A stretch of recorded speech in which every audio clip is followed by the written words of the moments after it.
ನಮಸ್ಕಾರ ವೀಕ್ಷಕರೇ, ನಿಮ್ಮ ನೆಚ್ಚಿನ ಭೀಮಧ್ವನಿ ನ್ಯೂಸ್ ಚಾನೆಲ್ಗೆ ಸ್ವಾಗತ. ಬೆಳಗಾವಿ ಜಿಲ್ಲೆ ಗೋಕಾಕ್ ತಾಲೂಕಿನ ಗೋಕಾಕ್ ಕ್ಷೇತ್ರ ಶಿಕ್ಷಣಾಧಿಕಾರಿಗಳಾದ ಶ್ರೀ ಜಿ.ಪಿ. ಬಳಿಗಾರ್ ಸರ್ ಅವರ ಕನಸಿನ ಕೂಸು ಗೋಕಾಕ್ ವಲಯದ ಮಕ್ಕಳು ಕರ್ನಾಟಕ ರಾಜ್ಯದಲ್ಲಿಯೇ ಅತಿ ಹೆಚ್ಚು ಅಂಕ ಗಳಿಸುವ ಮಕ್ಕಳಾಗಬೇಕು ಎಂಬ ಮಹದಾಸೆ ಇಟ್ಟುಕೊಂಡು ಆ ಮಕ್ಕಳಿಗಾಗಿ ವಿಶೇಷ ಕಾರ್ಯಕ್ರಮ ನಡೆಸಿದರು. ಈ ಕಾರ್ಯಕ್ರಮದಲ್ಲಿ ತಾಲೂಕಿನ ಎಲ್ಲ ಶಾಲೆಗಳ ಅತಿ ಹೆಚ್ಚು ಅಂಕ ಪಡೆಯುವ ಮಕ್ಕಳನ್ನು ಕರೆದುಕೊಂಡು ಆ ಮಕ್ಕಳಿಗಾಗಿ ಅನುಭವಿ ಶಿಕ್ಷಕರಿಂದ 80ಕ್ಕೆ 80 ಅಂಕ ಹೇಗೆ ಗಳಿಸಬೇಕು ಎಂಬ ವಿಷಯ ಕುರಿತು ವಿಶೇಷ ಕಾರ್ಯಾಗಾರ ನಡೆಸಿದರು. ಈ ಕಾರ್ಯಕ್ರಮದಲ್ಲಿ 2020ನೇ ಸಾಲಿನ ಕನ್ನಡ ಮಾಧ್ಯಮದಲ್ಲಿ ರಾಜ್ಯಕ್ಕೆ ಪ್ರಥಮ ಸ್ಥಾನ ಪಡೆದ ಕುಮಾರಿ ಶ್ರುತಿ ಪಾಟೀಲ್ ಈ ವಿದ್ಯಾರ್ಥಿನಿ ಮಕ್ಕಳೊಂದಿಗೆ ಸಂವಾದ ನಡೆಸಿದರು. ಇದರಿಂದಾಗಿ ಮಕ್ಕಳಲ್ಲಿ ಒಂದು ಹೊಸ ಚೈತನ್ಯ ದೊರೆಯಿತು. ಈ ಕಾರ್ಯಕ್ರಮದ ಅಧ್ಯಕ್ಷತೆಯನ್ನು ಕ್ಷೇತ್ರ ಶಿಕ್ಷಣಾಧಿಕಾರಿಗಳಾದ ಶ್ರೀ ಜಿ.ಪಿ. ಬಳಿಗಾರ್ ಸರ್ ವಹಿಸಿದ್ದರು. ಮುಖ್ಯ ಅತಿಥಿಯಾಗಿ ಕುಮಾರಿ ಶ್ರುತಿ ಪಾಟೀಲ್ ಆಗಮಿಸಿದ್ದರು. ಜಿಪಿಯುಸಿ ಮುಖ್ಯೋಪಾಧ್ಯಾಯರಾದ ಶ್ರೀ ಜಿ.ಆರ್. ಮಾಳ್ಗಿ, ಎಲ್.ಆರ್.ಜೆ. ಮುಖ್ಯೋಪಾಧ್ಯಾಯರಾದ ಶ್ರೀ ಕುಲಕರ್ಣಿ ಸರ್ ಹಾಗೂ ಎಲ್.ಆರ್.ಜೆ. ಪ್ರಾಚಾರ್ಯರಾದ ಶ್ರೀ ಅರುಣ್ ಪೂಜಾರಿ ವೇದಿಕೆಯನ್ನು ಅಲಂಕರಿಸಿದ್ದರು.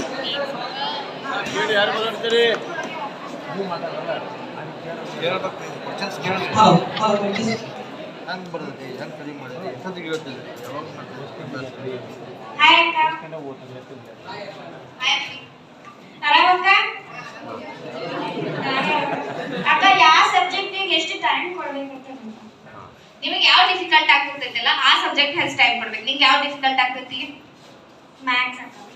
ಮ್ಯಾಥ್ಸ್ ಹೆಚ್ಚು ಪ್ರಾಕ್ಟೀಸ್ ಮಾಡಬೇಕು. ಮ್ಯಾಥ್ಸ್ ವಿಷಯ ಬಂತಂದ್ರೆ ಹೆಂಗಿರ್ತೈತಿ ನಾ ಹೇಳ್ಬೇಕಂತ ಅನ್ಕೊಂಡಿನಿ ಕೇಳಿ. ಮ್ಯಾಥ್ಸ್ ದಾಗ ಎಕ್ಸಾಂಪಲ್ ಸಾಲ್ವ್ ಮಾಡಿರ್ತಾರ ಗೊತ್ತೈತಿ. ಆ ಎಕ್ಸಾಂಪಲ್ಸ್ ನಾವೆಲ್ಲ ಹಂಗ ಬಿಟ್ಬಿಡ್ತೇವೆ, ಎಕ್ಸರ್ಸೈಸ್ ಎಲ್ಲ ಸಾಲ್ವ್ ಮಾಡ್ಕೋತ ಹೋಗ್ತೇವೆ. ಬಟ್ ಎಕ್ಸಾಂಪಲ್ ನಾವ್ ಯಾವತ್ತೂ ಬಿಡಬಾರ್ದು. ಎಕ್ಸಾಂಪಲ್ ಮ್ಯಾಗ ಆಲ್ಮೋಸ್ಟ್ ಕ್ವಶನ್ ಎಕ್ಸಾಂಪಲ್ ದಾಗಿನೂ ಇರ್ತಾವ. ಎಕ್ಸಾಂಪಲ್ ಸಾಲ್ವ್ ಮಾಡ್ರಿ, ಎಕ್ಸಾಂಪಲ್ ಸಾಲ್ವ್ ಮಾಡಿದ್ರೆ ಎಕ್ಸರ್ಸೈಸ್ ಕ್ವಶನ್ಸ್ ಎಲ್ಲ ಬರ್ತಾವ. ಆಮೇಲೆ ಮ್ಯಾಥ್ಸ್ ಟೆಕ್ಸ್ಟ್ ಬುಕ್ ಬಿಟ್ರೆ ಹೊರಗಿನ ಬೇರೆ ಏನು ಕ್ವಶನ್ ಬರಂಗಿಲ್ಲ. ಆ ಗೈಡ್ ಈ ಗೈಡ್ ತಗೋಂತ ಅವಶ್ಯಕತೆ ಇಲ್ಲ. ಪ್ಲೀಸ್ ಎಲ್ಲರೂ ಟೆಕ್ಸ್ಟ್ ಬುಕ್ ಓದ್ರಿ. ಟೆಕ್ಸ್ಟ್ ಬುಕ್ ನಿಮ್ಗೆಲ್ಲ ಭಗವದ್ಗೀತೆ ಹೆಂಗೈತೆಲ್ಲ ನಮ್ ಹಿಂದೂ ಧರ್ಮಕ್ಕ ಹಂಗ ನಾವು ಟೆಕ್ಸ್ಟ್ ಬುಕ್ ಗಳು ಭಗವದ್ಗೀತೆ ಅನ್ಕೊಂಡು ಓದ್ಬೇಕಷ್ಟೇ. ಎಷ್ಟು ಗಂಟೆ ಓದ್ತಿದ್ದೇವೆ, ಎಷ್ಟು ಗಂಟೆ ಓದ್ತೇವೆ ಅನ್ನೋದ ಅದ್ರೊಳಗೆ ಇದಿರಾಗಿಲ್ಲ. ನೀವು ಎಷ್ಟು ಮನಸ್ಸು ಕೊಟ್ಟು ಓದ್ತೀರಿ. ನೀವು 1 ತಾಸು ಓದ್ರಿ, ಬಟ್ ಅದ್ ಮನಸ್ಸು ಕೊಟ್ಟು ಓದಿದ್ರಿ ಅಂದ್ರೆ ಅದ್ ತಲೆ ಬಿಡ್ತೀವಿ. ನಾವು ಬೆಳಿಗ್ಗೆ ಎದ್ದಾಗಿಂದ ಓದತ್ತೇವೆ, ರಾತ್ರಿ 10 ಗಂಟೆ ಮಲ್ಗುತ್ತಾನ ಓದ್ತೇವೆ. ನಾವು ಮನಸ್ಸು ಕೊಟ್ಟು ಓದಿರಂಗಿಲ್ಲ, ನಾವು ಓದ್ಕೊತ ಹೋಗ್ತಿರ್ತೇವೆ, ಏನು ತಲೆಗೆ ನೆನ್ಪುಳಿಯಂಗಿಲ್ಲ. ಹಂಗ್ ಮಾಡ್ರೆ ಆಗಂಗಿಲ್ಲ. ನಾವು 1 ತಾಸು ಓದ್ತು ಅಂದ್ರೆ ನಾವ್ ಏನ್ ಓದಿರ್ತೇವಲ್ಲ ಅದನ್ನ ನೆನ್ಪುಳಿಬೇಕು. ಮತ್ತೆ ಈಗ ಓದಿರ್ತೇವ, ಓದಿದ ಕೂಡಲೇ ಪುಸ್ತಕ ಮುಚ್ಚಿಡೋದ, 5 ನಿಮಿಷ ಕಣ್ಣು ಮುಚ್ಚಿ ಕುತ್ಕೋದ. ನಾವ್ 5 ನಿಮಿಷ ಕಣ್ಣು ಮುಚ್ಚಿ ಕುಂತ್ಕೊಂಡಾಗ ಏನ್ ಓದಿದಪ್ಪ ನಾವ್ ಈ ತನ, ಆ ಓದಿದ್ರೊಳಗೆ ಏನ್ ಕ್ವಶನ್ ಬರ್ಬೋದು, ಆ ಕ್ವಶನ್ ಬಂದ್ರೆ ಹೆಂಗ್ ಆನ್ಸರ್ ಮಾಡ್ಬೇಕು ಅದನ್ನೆಲ್ಲ ನಾವ ವಿಚಾರ ಮಾಡೋದು. ನಾವ ಕ್ವಶನ್ ಹಾಕೋದ, ನಾವ ಆನ್ಸರ್ ಮಾಡೋದ. ಹಿಂಗ್ ಮಾಡಿದ್ರೆ ಆರಾಮ್ ಆಗ್ತೈತಿ ಸ್ಕೋರ್.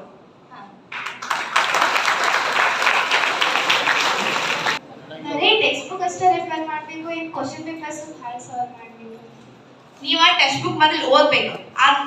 ಒಂದ್ ಲೆಸನ್ ಓದಿದ ಕೂಡಲೇ ಆ ಕ್ವಶನ್ ಪೇಪರ್ ತೆಗೆದು ನೋಡೋದು. ಆ ಲೆಸನ್ ಮ್ಯಾಗಿಂದ ಎಷ್ಟು ವೇಟೇಜ್ ಐತಿ ಅಂದ್ರ ಆ ಕ್ವಶನ್ ಪೇಪರ್ದಾಗ ಎಷ್ಟು ಕ್ವಶನ್ ಬಂದಾವು, ಎಷ್ಟು ಮಾರ್ಕ್ಸ್ ಇರ್ತೈತಿ ಆ ಲೆಸನ್ಗ ಅದನ್ನ ನೋಡೋದ. ಆಮೇಲೆ ಈ ಫಸ್ಟ್ ಕ್ವಶನ್ ಪೇಪರ್ ರೆಫರ್ ಮಾಡಿ ಆಮೇಲೆ ಲೆಸನ್ ಓದೋರು ಇರ್ತಾರ. ಬಟ್ ನಾ ಹೆಂಗ್ ಮಾಡ್ತೀನಿ ಅಂದ್ರೆ ಫಸ್ಟ್ ಲೆಸನ್ ಓದೋದ, ಆಮೇಲೆ ಕ್ವಶನ್ ಪೇಪರ್ ರೆಫರ್ ಮಾಡೋದು.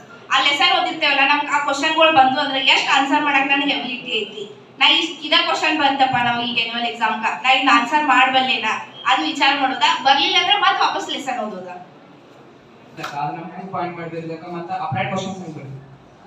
ಸಮಾಜದಾಗ ಮೇನ್ ಅಂದ್ರೆ ಅಪ್ಲೈಡ್ ಕ್ವಶನ್ ಕೇಳಂಗಿಲ್ಲ. ಅಲ್ಲಿ ಏನ್ ಪಾಯಿಂಟ್ಸ್ ಕೊಟ್ಟಿರ್ತಾರಲ್ಲ ಅದನ್ನ ಕೇಳಿರ್ತಾರೆ. ಈಗ ಒಂದೊಂದು ಪ್ಯಾರಾಗ್ರಾಫ್ ಕೊಟ್ಟಿರ್ತಾರೋ ಅದ್ರ ಮ್ಯಾಗ ಪಾಯಿಂಟ್ಸ್ ಇರಂಗಿಲ್ಲ. ಒಂದ್ ಪಾಯಿಂಟ್ ಮಾಡ್ಬೇಕಾದ್ರೆ ಒಂದ್ ಎಲ್ಲಿಂದ ಸ್ಟಾರ್ಟ್ ಆಗ್ತೈತಿ ನೋಡೋದು. ಒಂದ್ ಫುಲ್ ಪಾಯಿಂಟ್ ಇರ್ತೈತಿ, ಒಂದ್ ಲೈನ್ ಮುಗ್ದಿರ್ತೈತಿ ಅಲ್ಲಿಂದ. ಮತ್ ನೆಕ್ಸ್ಟ್ ಫುಲ್ ಪಾಯಿಂಟ್ ತನ ಒಂದ್ ಪಾಯಿಂಟ್ ಆಗ್ತೈತಿ. ಈಗ 3 ಮಾರ್ಕ್ಸಿಗೆ 2 ಮಾರ್ಕ್ಸಿಗೆ ಕ್ವಶನ್ ಕೇಳಿದ್ರೆ 2 ಮಾರ್ಕ್ಸಿಗೆ ಕೇಳಿದ್ರೆ 4 ಪಾಯಿಂಟ್ ಬರೆದ್ರೆ ಆರಾಮ್. ಮತ್ 4 ಪಾಯಿಂಟ್ ಅದು ಮೇನ್ ಏನಿರ್ಬೇಕಲ್ಲ ಅದೇ ಇರ್ಬೇಕು. ಏನಾರು ಬರೆದ್ರೆ ಮಾರ್ಕ್ಸ್ ಕೊಡಂಗಿಲ್ಲ. ಅವ್ರು ಏನ್ ಕ್ವಶನ್ ಕೇಳಿರ್ತಾರಲ್ಲ ಅದಕ್ಕೆ 4 ಪಾಯಿಂಟ್ ಕರೆಕ್ಟ್ ಬರ್ದ್ರೆ 2 ಮಾರ್ಕ್ಸ್ ಫಿಕ್ಸ್ ಬೀಳ್ತಾವ. ಆಮೇಲೆ 3 ಮಾರ್ಕ್ಸ್ ಏನಾರು ಇತ್ತಂದ್ರೆ 6 ಪಾಯಿಂಟ್ ಬರ್ದ್ರೆ ಸಾಕು.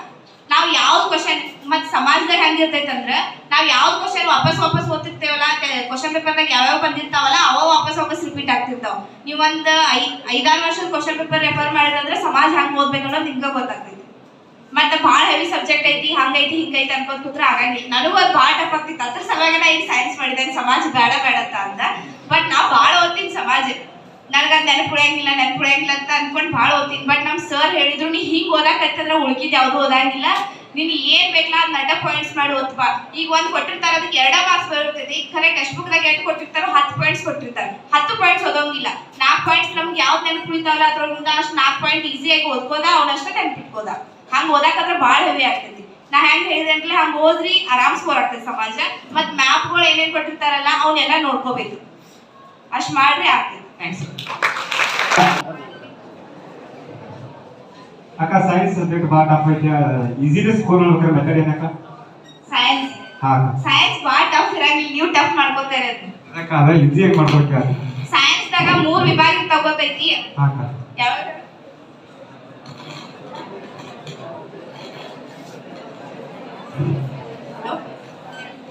ಯಾವ ಅಂತ ಗೊತ್ತೈತಿ? ಹಾ ಅಕ್ಕ. ಹೇಳ್ರಿ ನೋಡೋಣ. ರಸಾಯನಶಾಸ್ತ್ರ, ಭೌತಶಾಸ್ತ್ರ, ಜೀವಶಾಸ್ತ್ರ. ಅಕ್ಕ. ನಿಮ್ಗೆ ಯಾವ ಲೆಸನ್ ಬರ್ತೈತೆ ಅನ್ನೋದು ಗೊತ್ತಾಗಂಗಿಲ್ಲ. ಮುಂದೆ ಸೆಕೆಂಡ್ ಇಯರ್ ಫಸ್ಟ್ ಇಯರ್ ನೀವು ಸೈನ್ಸ್ ಮಾಡಿದ್ರೆ ಗೊತ್ತಾಗ್ತೈತಿ. ನಾ ಅನ್ಕೋತೀನಿ ರಸಾಯನಶಾಸ್ತ್ರದಾಗ ಇದು ಬರ್ತೈತಲ್ಲ ಅಂತ ಅನ್ಕೋತೀನಿ, ಅದು ಭೌತಶಾಸ್ತ್ರದಾಗ ಐತಿ. ಈಗ ನಾವು ಕಲಿಯೋದಂದ್ರ ಅದನ್ನೆಲ್ಲ ಬಿಡ್ರಿ, ನಿಮ್ಗೆ ಬೇಕಾಗಿಲ್ಲ. ಡೈಗ್ರಾಮ್ಗಳಿಂದ ತಗೋತೈತಿ. ಯಾವ ಡೈಗ್ರಾಮ್ಗ ಎಷ್ಟು ಮಾರ್ಕ್ಸ್, ಒಂದೊಂದು ಡೈಗ್ರಾಮ 2 ಮಾರ್ಕ್ಸ್ ಕೇಳ್ತಿರ್ತಾರೋ, ಒಂದೊಂದ 4 ಮಾರ್ಕ್ಸ್ ಕೇಳ್ತಾರೋ. ಅದ್ರದ್ದು ಏನೇನ್ ಹೆಸರುಗಳು ಅದಾವಲ್ಲ ಅವ್ನು ಬರದ್ರ ಅಂದ್ರೆ 4 ಮಾರ್ಕ್ಸ್ ಬಿಡುವಂತಾವ್ ಕ್ವಶನ್ಗಳು ಇರ್ತಾವ. ಹಾರ್ಟ್ ಡೈಗ್ರಾಮ್ ಐತ್ ಗೊತ್ತೈತಿ, ಹೃದಯದ ಚಿತ್ರ, ಅದ್ 4 ಮಾರ್ಕ್ಸ್ ಕೇಳ್ತಾರ. ನೀವು 4 ಮಾರ್ಕ್ಸಿಗೆ ಅದ್ ಚಿತ್ರ ತೆಗೆದು ಭಾಗಗಳು ಗುರುತಿಸಿ ಅಂತಾರು, ಅಂದ್ರೆ ಭಾಗ ಗುರುತಿಸು ಚಿತ್ರ ತೆಗೆದು ಅಂದ್ರ ಆತನಂಗಿಲ್ಲ. ಅದ್ರ ಬಗ್ಗೆ ಒಂದ್ 4 ಪಾಯಿಂಟ್ಸ್ ಬರ್ತದಂದ್ರೆ ಇವ್ಯಾಲ್ಯೂಯೇಟರ್ ಏನ್ ಇರ್ತಾರಲ್ಲ, ಇವ್ರ ಚಿತ್ರ ಬಿ ತೆಗ್ದಾರು, ಇದ್ರ ಬಗ್ಗೆ ಬರ್ದಾರಪ್ಪ, ಇವ್ರಿಗೆ ಭಾಳ ಗೊತ್ತೈತಿ ಅಂತ ಆರಾಮ್ 4 ಮಾರ್ಕ್ಸ್ ಕೊಟ್ಬಿಡ್ತಾರ. ಹಿಂಗ್ ಮಾಡ್ಬೇಕಾಗ್ತೈತಿ. ಯಾವ ಡಯಾಗ್ರಾಮ್ ಇರ್ತೈತಲ್ಲ ಅದ್ರ ಎಕ್ಸ್ಪ್ಲನೇಷನ್ ನೋಡ್ಬೋದಾ, ಏನೇನ್ ಭಾಗಗಳು ಅದಾವ ಅವನ್ನೆಲ್ಲ ನೋಡ್ಬೋದಾ. ಮತ್ತ ಈಗ ರಸಾಯನಶಾಸ್ತ್ರದಾಗ ಇವು ಇಕ್ವೇಶನ್ಗಳು ಬರ್ತಿರ್ತಾವ, ಅವನ್ನ ಸಮೀಕರಣಗಳು ಅಂತಾರಲ್ಲ, ಆ ಸಮೀಕರಣಗಳು ನೋಡ್ಬೋದು ಫಸ್ಟ್. ಯಾವ್ದಾವ್ ಕೂಡಿಸ್ರೆ ಏನೇನ್ ಬರ್ತಿರ್ತೈತಿ. ಹಂಗ ಈಗ ಕಾರ್ಬನ್ ಜೊತೆ ಆಕ್ಸಿಜನ್ ಕೂಡ ಕಾರ್ಬನ್ ಡೈಆಕ್ಸೈಡ್ ಬರ್ತಿರ್ತೈತಿ. ಅಂತಾವ್ ಒಂದ್ ಸಬ್ಜೆಕ್ಟ್ ಒಂದ್ ಎಲಿಮೆಂಟ್ ಜೊತೆ ಅಂದ್ರೆ ಹೈಡ್ರೋಜನ್ ಜೊತೆ ಆಕ್ಸಿಜನ್ ಕೂಡ್ರ ನೀರ ಬರ್ತಿರ್ತೈತಿ. ಹಂಗ ಯಾವ್ದ್ರ ಜೊತೆ ಏನ್ ಕೂಡ್ರೆ ಏನ್ ಬರ್ತಿರ್ತೈತಿ ಅನ್ನೋದು ಮೊದಲು ನೆನ್ಪಿಟ್ಕೋದು. ಅಂತಾವ ರಿಯಾಕ್ಷನ್ಗಳು ಭಾಳ ಇರ್ತಾವ, ಅವು ಯಾವ್ಯಾವ ಇರ್ತಾವ ಅದನ್ನೆಲ್ಲ ನೆನ್ಪಿಟ್ಕೋದ. ಆಮೇಲೆ ಜನರೇಟರ್ ಅದು ಅದಾವ ಗೊತ್ತೈತೆಲ್ಲ ಫಿಸಿಕ್ಸ್ ದಾಗ, ಅವನ್ನೆಲ್ಲ ನೋಡ್ಕೋತ ಬರ್ರಿ. ಅದ್ರ ಬಗ್ಗೆ 4 ಮಾರ್ಕ್ಸಿಗೆ ಅದು ಫಿಕ್ಸ್ ಕ್ವಶನ್ಗಳು ಇರ್ತಾವ. 2 ಜನರೇಟರ್ ಅದಾವು, ಅದ್ರೊಳಗೆ ಯಾವ್ದಾರ ಒಂದು ಕೇಳಿರ್ತಾರು, ಅದು ಫಿಕ್ಸ್ 4 ಮಾರ್ಕ್ಸ್ ಬರ್ತೈತಿ. ಅದನ್ನ ಡಯಾಗ್ರಾಮ್ ತೆಗೆದ ಎಕ್ಸ್ಪ್ಲನೇಷನ್ ಬರೆದ್ರೆ 4 ಮಾರ್ಕ್ಸ್ ಫಿಕ್ಸ್ ಬರ್ತೈತಿ. ಆಮೇಲೆ ಪ್ರಾಬ್ಲಮ್ಸ್ ಏನಿರ್ತಾವಲ್ಲ, ನೀವು ಅಪ್ಲೈಡ್ ಪ್ರಾಬ್ಲಮ್ಸ್ ಅದಾವು, ಹಂಗದಾವ್ ಹಿಂಗದಾವ ಅಂತ ಅಂತೀರ, ಅದು ಅಪ್ಲೈಡ್ ಯಾವತ್ತೂ ಇರಂಗಿಲ್ಲ. ಅಲ್ಲಿ ಏನೇ ಕೊಟ್ಟಿರ್ತಾರಲ್ಲ, ಈಗ ನೀವು ವೆಲಾಸಿಟಿ ಅಂದ್ರೆ ವೇಗದ ಫಾರ್ಮುಲಾ ಗೊತ್ತೈತಲ್ಲ ನಿಮ್ಗ, ವೇಗ ಚಲಿಸಿದ ದೂರ ಡಿವೈಡೆಡ್ ಬೈ ಕಾಲ. ಅದು ಒಂದೇ ಇಲ್ಲ, ಅದಕ್ಕೆ ಫಾರ್ಮುಲಾ ಬೇರೆ ಬೇರೆ ಅದಾವು. ನಿಮ್ಗೆ ಅದು ಒಂದೇ ಗೊತ್ತಿರ್ತೈತಿ, ಅದಕ್ಕೆ ಹೆಂಗ ಆಗ್ತೈತಿ. ಇಲ್ಲಿ ಚಲಿಸುವ ದೂರ ಕೊಟ್ಟೆ ಇಲ್ಲಲ್ಲ ಈ ಕ್ವಶನ್ ದಾಗ ಅಂತ ಕೊಡ್ತೇರಿ. ಚಲಿಸುವ ದೂರ ಬಿಟ್ಟು ಇದ್ರ ಜೋಡೆ ಐತ್ಲ ಏನದ ಹಾಫ್ AT² ಅಂತ ಒಂದು ಫಾರ್ಮುಲಾ ಐತಿ ಗೊತ್ತೈತಿ. ಸೆಕೆಂಡ್ ಇಯರ್ ಇಲ್ಲ ಪಿ 10th ದಾಗ ಐತಿ. V is equal to UT plus half AT² ಅಂತ ಒಂದು ಫಾರ್ಮುಲಾ ಐತಿ. S equal to ಆ ಫಾರ್ಮುಲಾ ಯೂಸ್ ಮಾಡಿ ಬರ್ತಿರ್ತಾವ. ಅದನ್ನ S is equal to ಅದ್ ಈಚೆ ಕಡೆ ಹಾಕೊಂಡ UT ಕಂಡು ಹಿಡಿಯೋದಿರ್ತೈತಿ. ಆಮೇಲೆ ಎಕ್ಸಲರೇಷನ್ ನಂಗೆ ಕನ್ನಡದಾಗ ಹೇಳಕ್ ಬರತ್ತೆ. ಈಗ ಸೈನ್ಸ್ ಕಲ್ತ್ಕಂಡಿ ಏನ್ ಮಾಡ್ಬೇಕು ಏನ್ ಮಾಡ್ಬಾರ್ದು ಎಲ್ಲ ಪ್ರಿಪೇರ್ ಆಗಿದ್ದೀರಿ. ಕರೆಕ್ಟ್ ಆಗಿದ್ದಾರೆ. ಕ್ವಶನ್ ಕೇಳ್ತಾರೆ ಇಲ್ಲ ಆಗೇಬೇಕಾಗಿ ಪ್ರಿಪೇರ್ ಆಗಿದ್ದೀರಿ ಆಲ್ಮೋಸ್ಟ್ ಎಲ್ಲರೂ ಆಗೇಬೇಕಾಗಿ. ಅಲ್ಲಿ ಹೋಗಿ ಒಂದ್ ನಾವು ತಪ್ಪು ಏನ್ ಮಾಡ್ಬಾರ್ದು, ಸರಿಯಾಗಿ ಹೋಗ್ಬೇಕಂದ್ರೆ ಏನ್ ಮಾಡ್ಬೇಕು. ಎಕ್ಸಾಮ್ ಹಾಲಿಗೆ ಹೋದ ಕೂಡಲೇ ಮೊದಲು ನಿಮ್ ಕಡೆ ಯಾವ ಕಾಪಿ ಚೀಟಿ ಇರಬಾರ್ದು, ಏನು ಇಟ್ಕೊಂಡಿರ್ಬಾರ್ದು. ಹಾಲ್ ಟಿಕೆಟ್ ಕೊಟ್ಟಿರ್ತಾರೆ ಗೊತ್ತೈತಿ, ಫಸ್ಟ್ ಅದು ಸಿಗ್ನೇಚರ್ ಮಾಡಿಸ್ಕೋಬೇಕು ಸೂಪರ್ವೈಸರ್ ಕಡೆ. ನೀವು ಹಾಲ್ ಟಿಕೆಟ್ ಸಿಗ್ನೇಚರ್ ಮಾಡಿಸ್ಕೊಲಿಲ್ಲ ಅಂದ್ರೆ ನೀವು ಎಕ್ಸಾಮ್ ಬರ್ದಿಲ್ಲ ಅಂದಂಗ. ಈಗ ನಾಳೆ ನಿಮ್ಗೆ ಪೇಪರ್ ಎಲ್ಲೋ ಹೋಗಿ ಬೀಳ್ತೈತಿ, ಅಕಸ್ಮಾತ್ ಹೋಗಿ ಹಂಗೆ ಬೀಳಂಗಿಲ್ಲ, ಬಟ್ ಅಕಸ್ಮಾತ್ ನೀವು ಕೊಟ್ಟಿರ್ತೀರಿ ಎಲ್ಲೋ ಹೋಗಿ ಬೀಳ್ತೈತಿ ಪೋಸ್ಟ್ ಆಫೀಸಿಂದ ಹೋಗುದ್ನಾಗ, ಅದು ನಿಮ್ಮ ಪೇಪರ್ ಸಿಗಂಗಿಲ್ಲ, ನೀವು ಸೂಪರ್ವೈಸರ್ ಕಡೆ ಸೈನು ಮಾಡಿಸ್ಕೊಂಡಿರಂಗಿಲ್ಲ ಆ ಸಬ್ಜೆಕ್ಟ್. ನಾಳೆ ನೀವು ಅದು ರಿಸಲ್ಟ್ ಪೆಂಡಿಂಗ್ ಅಂತ ಬರ್ತೈತಿ. ಅವಾಗ ನೀವು ಹೇಳ್ತೇರಿ ನಾವು ಪೇಪರ್ ಬರ್ದಿದ್ದು ರೀ, ನಮ್ಮ ರಿಸಲ್ಟ್ ಇನ್ನ ಬರಂಗಿಲ್ರಿ ಅಂತ ಹೇಳ್ತೇರಿ. ಅವಾಗ ಅವ್ರು ನೀವು ಪೇಪರ್ ಬರ್ದಕ್ಕೆ ಏನ್ ಪ್ರೂಫ್ ಐತಿ ಅಂತ ಕೇಳ್ತಾರೆ. ನೀವು ಏನ್ ಪ್ರೂಫ್ ತೋರಿಸ್ಬೇಕಂದ್ರೆ ಹಾಲ್ ಟಿಕೆಟ್ದಾಗ ಸಿಗ್ನೇಚರ್ ಮಾಡಿಸ್ಕೊಂಡಿರ್ತೀರಲ್ಲ ಅದ ಒಂದು ಪ್ರೂಫ್ ನಿಮ್ ಕಡೆ ಇರೋದು. ನೀವು ಪೇಪರ್ ಕೊಟ್ಟಿರ್ತೀರಿ, ಎಲ್ಲಾನು ಕೊಟ್ಟಿರ್ತೀರಿ, ನಿಮ್ ಕಡೆ ಪ್ರೂಫ್ ಇರೋದಂದ್ರೆ ಅದೊಂದ.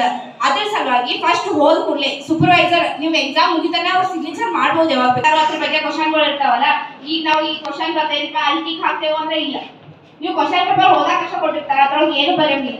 ಆನ್ಸರ್ ಪೇಪರ್ ಯಾವಾಗ ಕೊಡ್ತಾರಲ್ಲ ಆನ್ಸರ್ ಪೇಪರ್ದಾಗ ಬರೆಯೋದು. ಕ್ವಶನ್ ಪೇಪರ್ದಾಗ ಎಲ್ಲರೂ ಟೀಕ್ ಮಾರ್ಕ್ ಹಾಕಿರಿ. ಸೂಪರ್ವೈಸರ್ ಯಾರು ಭಾಳ ಸ್ಟ್ರಿಕ್ಟ್ ಇದ್ದಾವ ಬಂದ್ರು, ಸ್ಕ್ವಾಡ್ಗಳು ಬಂದ್ರು, ಅಕಸ್ಮಾತ್ ಅವ್ರು ನಿಮ್ ಕ್ವಶನ್ ಪೇಪರ್ ನೋಡ್ರು ಅಂದ್ರೆ ಅವ್ರು ನಿಮ್ದು ಕಾಪಿ ಅಂತ ರೆಡಿಂಗ್ಲೇ ಬರ್ದಿಟ್ರು ಅಂದ್ರೆ ನಿಮ್ ಪೇಪರ್ ಹಾಕಂಗಿಲ್ಲ, ಫೇಲ್ ಆಗ್ಬಿಡ್ತೀರಿ.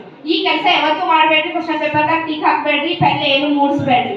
ಮತ್ ಮ್ಯಾಥ್ಸ್ ದಾಗ ಏನಾರ ರಫ್ ವರ್ಕ್ ಮಾಡೋದಿತ್ತಂದ್ರ ಈಗ ಫಸ್ಟ್ ಆನ್ಸರ್ ಪೇಪರ್ ಕೊಟ್ಟಿರ್ತಾರಲ್ಲ ಆನ್ಸರ್ ಪೇಪರ್ ಒಂದು ಪೇಜ್ ಮ್ಯಾಗ ರಫ್ ವರ್ಕ್ ಅಂತ ಬರೀದ್ ಮ್ಯಾಲ ಅಲ್ಲೇ ಎಲ್ಲ ರಫ್ ವರ್ಕ್ ಮಾಡ್ರಿ. ಅಲ್ಲೇ ಪೆನ್ಸಿಲ್ ಬರಿಬೇಕಂತ ಏನಿಲ್ಲ, ಪೆನ್ನೆ ಮಾಡಿದ್ರು ನಡಿತೈತಿ. ರಫ್ ವರ್ಕ್ ಅಂತ ಮ್ಯಾಲ ಹಾಕ್ಬಿಡೋದು ಅಂದ್ರೆ ಅವ್ರು ಚಕ್ಕ ಮಾಡಂಗಿಲ್ಲ ಅಂತ. ನೆಕ್ಸ್ಟ್ ಪೇಜ್ ಇಂದ ಆನ್ಸರ್ ಬೇರೆ ಸ್ಟಾರ್ಟ್ ಮಾಡೋದ. ಮತ್ ಕ್ವಶನ್ ನಂಬರ್ ಕರೆಕ್ಟ್ ಆಗಿ ಹಾಕ್ಬೇಕು. ಈಗ ನೀವು ಒಂದ್ ಕ್ವಶನ್ ಬಿಟ್ಟಿರ್ತೀರಿ, ಸೀರಿಯಲ್ ವೈಸ್ ಬರಿಬೇಕಂತ ಏನ್ ರೂಲ್ಸ್ ಇಲ್ಲ.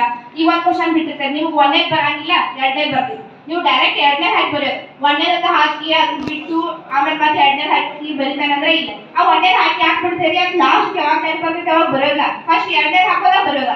ಅದೇ ಎರಡನೇ ಬರ್ತಿರ್ಬೇಕಾದ್ರೆ ಒಂದೇದ ಹಾಕಿ ಅಂದ್ರೆ ಅದು ಮಾರ್ಕ್ಸ್ ಹೊತ್ತು, ಎರಡನೇದು ಮಾರ್ಕ್ಸ್ ಹೊತ್ತು. ಹಿಂಗ್ ಮಾಡ್ಬೇಡ್ರಿ. ಕರೆಕ್ಟ್ ಆಗಿ ಕ್ವಶನ್ ನಂಬರ್ ಹಾಕಿ. ಪೇಪರ್ ಜಲ್ದಿ ಮುಗಿತಂದ್ರೆ ಟೈಮ್ ಮುಗಿತಂದ್ರೆ ಕರೆಕ್ಟ್ ಆಗಿ ಕ್ವಶನ್ ನಂಬರ್ ಅದಾವ ಇಲ್ಲಿ ನೋಡ್ರಿ. ನಿಮ್ಗೆ ಏನೇನ್ ಬರೆಯಕ್ ಹೇಳಿರ್ತಲ್ಲ ಅದ ಕರೆಕ್ಟ್ ಬರ್ದೇರಿ ಇಲ್ಲಿ ನೋಡ್ರಿ. ಆಯಾ ಕ್ವಶನ್ ಎಷ್ಟು ಬರಿಬೇಕಿತ್ತಲ್ಲ ಅಷ್ಟು ಬರ್ದೇರಿ ಇಲ್ಲಿ ನೋಡ್ರಿ. ಏನ್ ಮಿಸ್ಟೇಕ್ ಅದು ಆಗಿದಾವ ನೋಡ್ರಿ. ವಾಪಸ್ ಪೇಪರ್ ಟೈಮ್ ಉಳಿದೈತಿ ನಾವು ಕೊಟ್ಟು ಹೋಗ್ತೇವೆ ಅಂದ್ರೆ ಇಲ್ಲ. ಫಸ್ಟ್ ಪೇಪರ್ ಎಲ್ಲ ಚೆಕ್ ಮಾಡ್ಕೊಳ್ಳಿ. ಒಂದ್ಸಲ ಬಿಟ್ಟು 2 ಸಲ ಚೆಕ್ ಮಾಡ್ರಿ. ಅದ್ರೊಳಗೆ ನಿಮ್ಗೆ ಲಾಸ್ಟ್ ಮೂಮೆಂಟ್ ಏನ್ ಚೆಕ್ ಮಾಡ್ತಿರ್ತೇವಲ್ಲ ಅಲ್ಲಿ ನಾವು ಮಿಸ್ಟೇಕ್ಗಳು ಸಿಗ್ತಿರ್ತಾವ.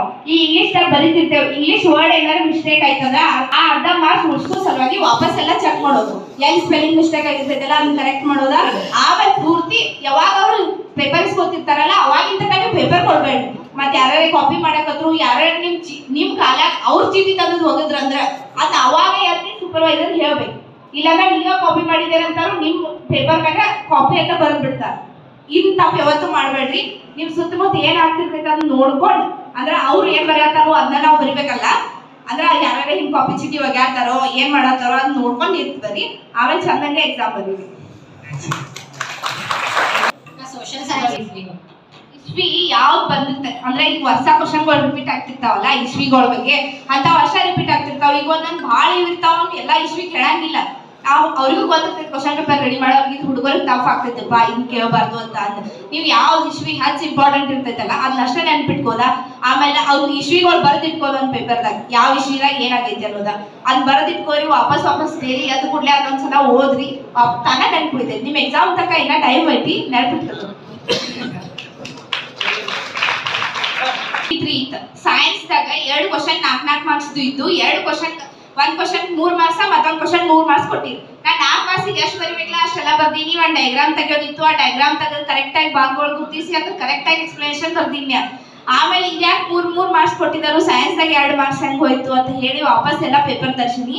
ಪೇಪರ್ ತರ್ಸಿದ್ವಾಗ ನೋಡಿ ಸುಳ್ಳ ಅವ್ರು 1 ಮಾರ್ಕ್ಸ್ ಕಟ್ ಮಾಡಿದಾರೆ. ನಮ್ ಸರ್ ಓಡಾಕತ್ರು ಇದು ಕರೆಕ್ಟ್ ಫುಲ್ ಮಾರ್ಕ್ಸ್ ಕೊಡ್ಬೇಕು, ನೀವು ವಾಪಸ್ ರೀಚೆಕಿಂಗ್ ಹಾಕುವಂತಂದ್ರೆ ನಾ ರೀಚೆಕಿಂಗ್ ಹಾಕಿ. ಬಟ್ 4 ಮಾರ್ಕ್ಸಿಗೆ 2 ಕ್ವಶನ್ 3 ಕೊಟ್ಟಿರಲ್ಲ, ಒಂದ ಕ್ವಶನ್ಗ 1 ಮಾರ್ಕ್ಸ್ ಕೊಟ್ರು 1 ಕ್ವಶನ್ ಕೊಡ್ಲಿಲ್ಲ ಎಲ್ಲರೂ. ಆಮೇಲೆ ಇನ್ನೊಂದು ಲಾಸ್ಟ್ ಏನ್ ಹೇಳ್ತೇನಂದ್ರ ನೀವು ಯಾರು ಉಳ್ಕಿದ ಗೈಡ್ಗಳು ಓದ್ಬೇಡ್ರಿ, ಟೆಕ್ಸ್ಟ್ ಬುಕ್ ಓದ್ರಿ. ಮತ್ ಮಾರ್ಕ್ಸ್ ತಗೋಬೇಕಂತ ಯಾವತ್ತೂ ಓದ್ಬೇಡ್ರಿ. ನಾ ಆಕೆ ಅಕ್ಕ ಅಷ್ಟು ತಗೊಂಡಾಳ ನಾನು ಅಷ್ಟು ತಗೋತಾನಂತ ಓದ್ಬೇಡ್ರಿ. ನಿಮ್ ನಾಲೆಜ್ ಬರ್ಬೇಕು ಅದ್ರಲ್ಲಿ. ನೀವು ಏನ್ ಓದ್ತಿರ್ತೀರಲ್ಲ ಅದು ನಿಮ್ ಲೈಫ್ ಕನ್ವೆ ಆಗ್ತಿರ್ಬೇಕು. ನಾವ್ ಇದನ್ನ ಎಷ್ಟು ಅಳವಡಿಸ್ಕೋತೇವಪ್ಪ ನಮ್ ಲೈಫ್ದಾಗ ಅನ್ನೋದು ಅಳವಡಿಸ್ಕೊಂಡು ಓದ್ ಬರ್ರಿ. ಮಾರ್ಕ್ಸ್ ಅಂತ ತಾನೇ ಹಿಂದ್ ಬೆನ್ನ ಬರ್ತಾವ, ಮರಾಣಿಂದ ಯಾರು ಹೇಳ್ತಾವ ಮಾರ್ಕ್ಸ್ಗಳು ಅನ್ವಯ ಮಾಡ್ಕೊಂಡು ಓದ್ತೀವಿ.